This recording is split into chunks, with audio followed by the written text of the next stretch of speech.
Saya hanya minta pada kami, itulah yang harus kami minta kepada polisi tanpa melihat siapa yang benar dan salah, apakah ada ADRT, apakah ada hal-hal yang salah di antara kalian berdua, ada perselingkuhan atau tidak, itu soal lain. Tapi demi kepentingan anak harus diselamatkan.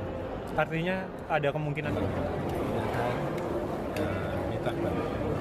tapi terus terang aja saya tidak bersedia menangani. Bukan karena tidak, saya ada kesibukan waktu sekarang ini yang sangat blok pekerjaan. Maksud saya harus mengajukan permohonan dan Pak Prabowo Gibran untuk mengajukan berhadapan dengan satu di MK.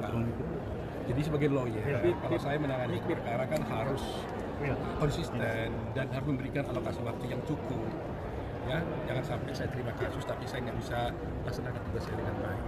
Tetapi secara pribadi saya betul-betul memang sebagai human saya merasa sedih juga dengan apa yang dialami dia, sehingga saya memberikan artis-artis hukum yang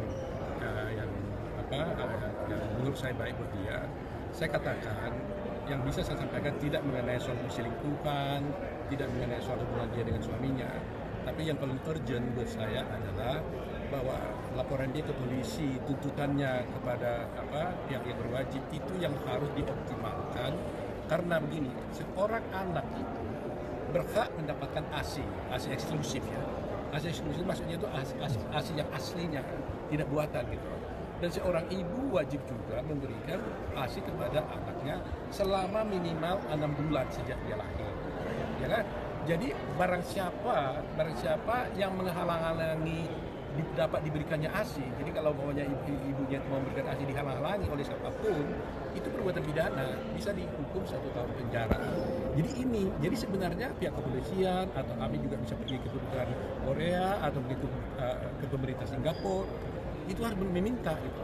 Tapi paling tepat menurut saya, karena kejadiannya di Indonesia, laporan polisi di Polda, mestinya polisi itu harus segera bertindak tanpa mempersoalkan siapa yang memegang hak asuh. Itu urusan nanti mereka di pengadilan kan, apakah hak asuhnya dipegang oleh ibunya, apakah oleh ayahnya, belakangan.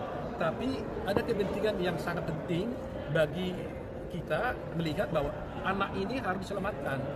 Ya, anak itu harus diberikan ASI yang eksklusif. Itu poin utamanya. Jadi jangan sampai anak itu tidak diberikan ASI. Ingat ya, kalau sampai tidak diberikan ASI bisa stunting loh. Anak itu bisa stunting, menderita, cacat dan sebagainya.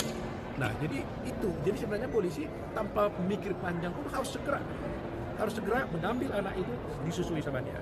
Soal nanti siapa hak asuhnya, itu nanti urusan di pengadilan nanti. Jadi itu yang harus diupayakan oleh pihak kepolisian. Saya tidak tahu sejauh mana upaya dari kami itu, tapi saya hanya minta pada kami, itulah yang harus kami minta kepada polisi tanpa melihat siapa yang benar dan salah, apakah ada ADRT, apakah ada hal-hal yang salah di antara kalian berdua, ada perselingkuhan atau tidak, itu soal lain. Tapi demi kepentingan anak harus diselamatkan. Artinya ada kemungkinan besar sebentar lagi Pak Auto akan menjadi lawyer Bu Ami sendiri? Saya kira waktu ini nggak bisa karena waktunya saya padat untuk di malam ini aja saya harus ke Mahkamah Konstitusi mendaftarkan permohonan mendaftarkan Pak Prabowo Gibran sebagai pihak terkait di Mahkamah Konstitusi. Jadi itu sebabnya saya ingin bukan menolak perkara, tapi istilahnya alokasi waktunya. Kalau dia umpamanya waktunya cukup kan saya bisa, tapi kalau tidak kan nggak bisa juga. Kasihan dia nanti, demi kepentingan dia saya harus menyatakan jangan dulu.